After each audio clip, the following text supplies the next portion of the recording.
So let's talk about Taker and his wife, Michelle McCool, or Michelle Undercool. A lot of fans are saying that she took over his whole entire show, and she's using her clout to use Taker to advance her position. And I agree, she is. But let's talk more about Mark Calloway. Was he always Mr. Simp-Tastic? That's my question. I was so young, man, back in 02, 01, 03. I didn't know that Mark Calloway was Mr. Simp-Tastic in real life, man. This is crazy. Because let's talk about his first wife, Sarah. I'm talking about the Diamond Dallas Page stalker storyline. Why would Taker tattoo Sarah on his neck? I was like, who the hell is Sarah? I'm like, what the hell? What grown-ass man, right? What grown-ass man tattoos his female on his neck or anywhere on his body? That's called Mr. Simp-Tastic energy. But I was so young, I gave Taker the benefit of the doubt. Listen, bruh, there's no such thing as, man, I love my girl so much, I'ma tattoo her name on my body, man. That's real love. No, it's not, bruh. That's called Mr. Simp-Tastic energy. That's called chimpanzee energy. I would never do that. I would never tattoo another female's name on my body ever. All females are replaceable. Nothing lasts forever, especially relationships. Taker, Mark Calloway, he is a prime example. Never tattoo a female's name on your body like Taker. Don't become a simp-pansy, because that did not age well, to a point where the moment Taker divorced Sarah, this man had to cover up her name on his body. You see, what was the point of that? Because Mark Calloway, he was always Mr. Simp-Tastic. It's just us as fans, we were so young, we never noticed. I think that Mark Calloway has the greatest gimmick of all time. The zombie gimmick. Nothing will ever top that gimmick. But we got worked. What I mean by that is, he was so great at that gimmick, we looked at Mark Calloway like he was Thanos, or Batman, or Clark Kent. We never noticed that, you know what? Mark is human in real life. Mark Calloway, he stuck to that gimmick in real life. So we never noticed that Mark was a chimpanzee for females in real life. I'm telling you, it's weird, right? I think Mark Calloway has a type, because Sarah looks exactly like Michelle Uncool. She's obviously using her clout to brainwash Taker, just like Sarah. What the hell, dog? What's the difference between Sarah and Michelle Uncool? I see no difference. Both are ball-busting females. You can deny it all you want, Michelle Uncool, but you did replace sexy-ass Mickie James on LFG. We all know that. And then you punked Taker, Mark Calloway, into becoming his new and improved co-host. Also, she used her leverage to get into the World Wrestling Federation Hall of Fame. Now, I'm not saying that Michelle Undercool never had a good career, but there's more deserving females who are not in the World Wrestling Federation Hall of Fame. Come on, man. You mean to tell me that Michelle Undercool is more deserving than sexy-ass Victoria? Michelle Undercool is not better than Victoria. Victoria should be in the Hall of Fame, not Michelle Undercool. So that's why the fans have turned on Mark Calloway. So, Michelle Undercool, she replaced Mickie James, she replaced his old co-host, and she got into the World Wrestling Federation Hall of Fame before Victoria. That's a crime. That should not happen. She's not better than sexy-ass Victoria. I feel like both are at fault. I'm talking about Michelle and Mark in terms of Mark sold out. I don't care what anybody else says.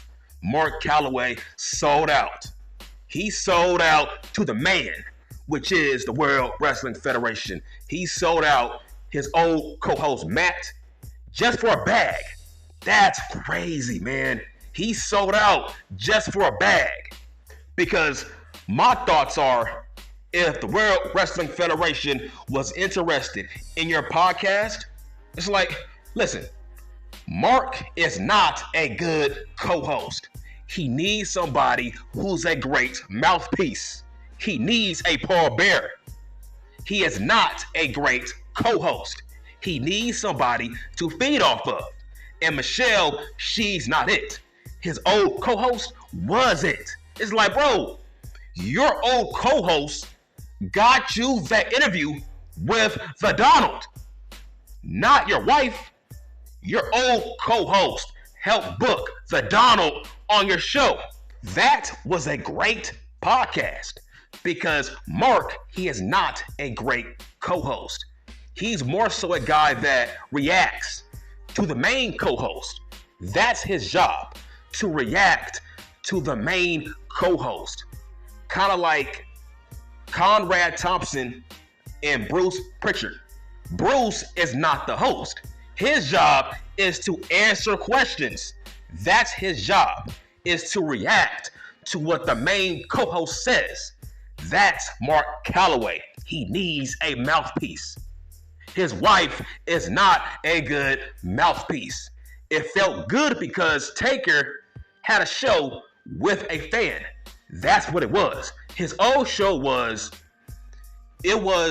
shared with a fan of his.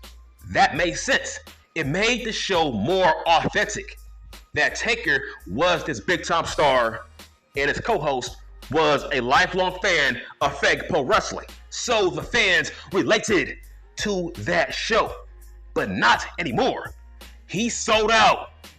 Mark Calloway sold out for a bag. He sold out to the man.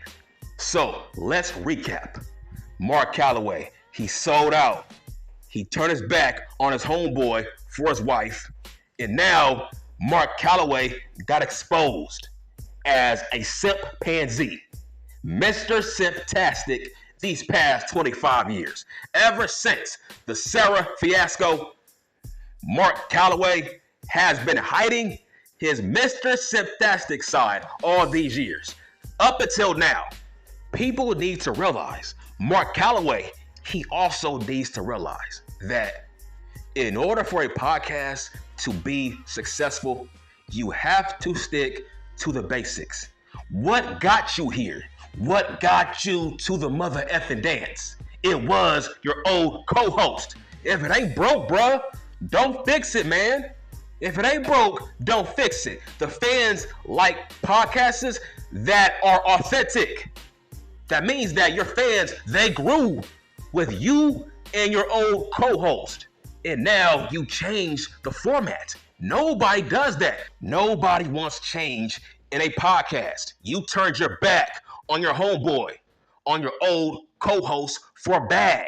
Nobody likes that. That's why your fans turned on you. Your views are down for your World Wrestling Federation sponsored podcast. You see, let's talk about Stone Cold Steve Austin. He never sold out. Chris Jericho never sold out. What got you here? Don't backtrack. Don't go Hollywood. That's what Mark Calloway did.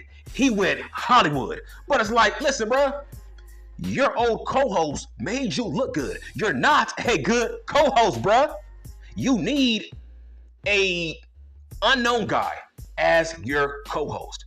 That's what made Conrad Thompson and Bruce Pritchard great. Nobody knew who the fuck Conrad Thompson was. That's the point. It's kind of like Dutch Mantell and his co-host. Nobody knows who that other guy is. But we know Dutch Mantell. That's what made it great. Because if the show is about Michelle McCool and Mark Calloway, that means you are taking away spotlight away from you, Mark. That's how that works. That's why your old podcast format was great.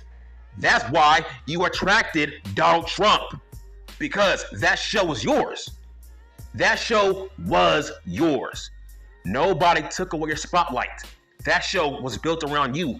Nobody knew who the fuck your co-host was. That's the point. If you share a spotlight with your girl, your famous girl, well, by that same logic, is it really your show? Or is your show shared with your wife? You see, nobody likes that. From a real life perspective, nobody wants to see that because we relate to that in a bad way.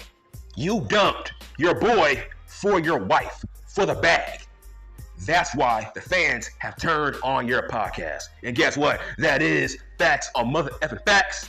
And if you have an issue with what I said, all right, cool, bruh. That's fine. Let's run that fade, dog. Let's catch the fade.